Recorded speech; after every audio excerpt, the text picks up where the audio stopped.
भारत दुनिया का सबसे बड़ा लोकतंत्र सिर्फ एक देश नहीं बल्कि 28 राज्यों और 8 केंद्र शासित प्रदेशों का एक बहुत बड़ा संघ है। पर सवाल ये है कि इन सब जगहों पर शासन आखिर चलाता कौन है।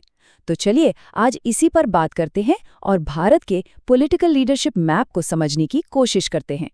हाँ, तो ये सवाल बहुत बड़ा है और इसका जवाब ना हमें इंडिया की पॉलिटिकल डाइवर्सिटी को समझने में काफी मदद करता है। तो आइए एक ऑफिशियल लिस्ट के जरिए देखते हैं कि आखिर कौन कहाँ का नेतृत्व कर रहा है।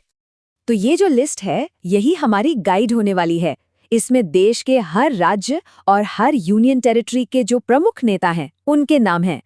चलिए इसे रीजन वाइज यानी क्षेत्र के हिसाब से समझना शुरू करते हैं। तो हम एक तरह से पूरे भारत के नक्शे पर एक सफर करने वाले हैं।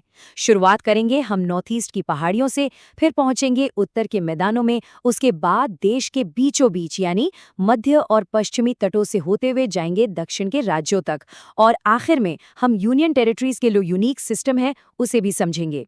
चलिए तो सफर शुरू करते हैं नॉर्थ ईस्ट इंडिया से। ये एक ऐसा इलाका है जो अपने कल्चरल डाइवर्सिटी और खास पॉलिटिकल डायनामिक्स के लिए जाना जाता है। नॉर्थ ईस्ट में 7 बहनें और एक भाई राज्य हैं।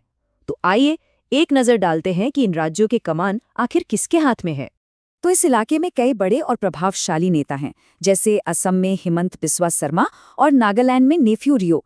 ये दोनों ही काफी लंबे समय से पॉलिटिक्स में एक्टिव हैं। और सिर्फ यही नहीं, अरुणाचल प्रदेश से लेकर सिक्किम तक हर राज्य का अपना एक अलग नेतृत्व है, जैसा कि इस लिस्ट में साफ साफ दिख रहा है। अच्छा, यहाँ एक बहुत जरूरी बात पर ध्यान देना होगा। सोर्स के मुताबिक मणिपुर में फिलहाल प्रेसिडेंट्स रूल यानी राष्ट्रपति शासन लगा हुआ है। अब इसका मतलब क्या होता है? इसका मतलब ये है कि वहाँ की राज्य सरकार सस्पेंडेड है और शासन की जो बागडोर है वो सीधे सीधे केंद्र सरकार के हाथों में है। चलिए नॉर्थ ईस्ट से अब चलते हैं नॉर्थ इंडिया की तरफ, जिसे अक्सर देश का पॉलिटिकल सेंटर भी कहा जाता है। देखते हैं कि यहाँ सत्ता की कमान किसके हाथों में है।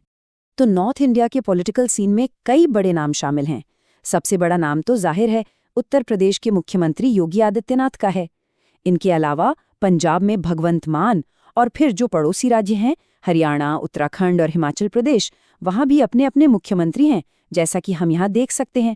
ठीक है, तो उत्तर भारत के बाद अब हम भारत के हार्टलैंड यानी दिल की ओर बढ़ रहे हैं, और यहाँ हम एक साथ ईस्ट वेस्ट और सेंट्रल इंडिया तीनों के लीडरशिप को कवर करेंगे। ये जो पूरा रीजन है ना, ये पॉलिटिकली बहुत ही डाइवर्स है।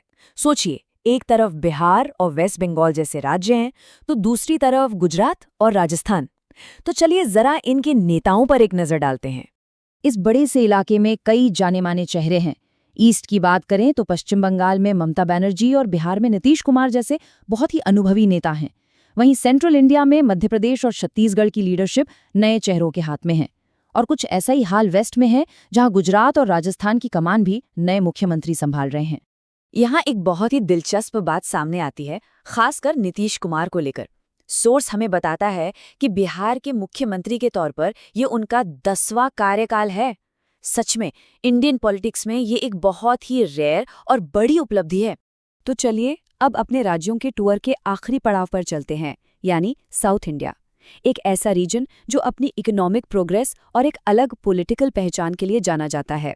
साउथ इंडिया में भी पॉलिटिकल दिग्गजों की कोई कमी नहीं है। तमिलनाडु में एम.के. स्टालिन हैं, केरला में पिनाराई विजयन जैसे बड़े नेता हैं, और फिर महाराष्ट्र, कर्नाटका और आंध्र प्रदेश जैसे बड़े राज्यों की लीडरशिप भी काफ़ी मजबूत हाथों में है। तो राज्यों की बात तो हो गई, अब हम अपना फोकस शिफ्ट करते हैं भारत की यूनियन टेरिटरीज यानी केंद्र शासित प्रदेशों पर। इनका जो गवर्नेंस स्ट्रक्चर है ना, वो राज्यों से काफ़ी अलग होता है। तो जैसा कि हम जानते हैं, भारत में कुल 8 यूनियन टेरिटरीज हैं, और इनकी जो गवर्नेंस है वो राज्यों से अलग होती है। ये सीधे सीधे सेंटर के कंट्रोल में होती हैं। तो चलिए देखते हैं कि यहाँ पर लीडरशिप का सिस्टम कैसे काम करता है।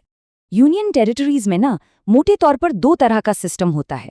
एक तरफ दिल्ली और पुडुचेरी जैसी जगहें हैं, जहाँ अपनी चुनी हुई सरकार और मुख्यमंत्री होते हैं, और दूसरी तरफ बाकी टेरिटरीज हैं, जहाँ का शासन सीधे सेंटर की अपॉइंट किए हुए लेफ्टिनेंट गवर्नर या एडमिनिस्ट्रेटर चलाते हैं।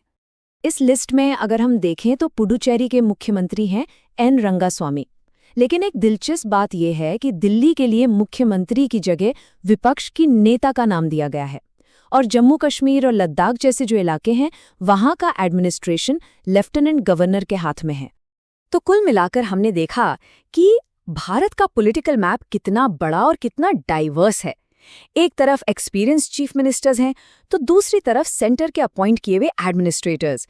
मतलब हर राज्य और हर इलाके की अपनी एक अलग ही कहानी है। और ये सब हमें एक बड़े सवाल पर लाकर छोड़ देता है।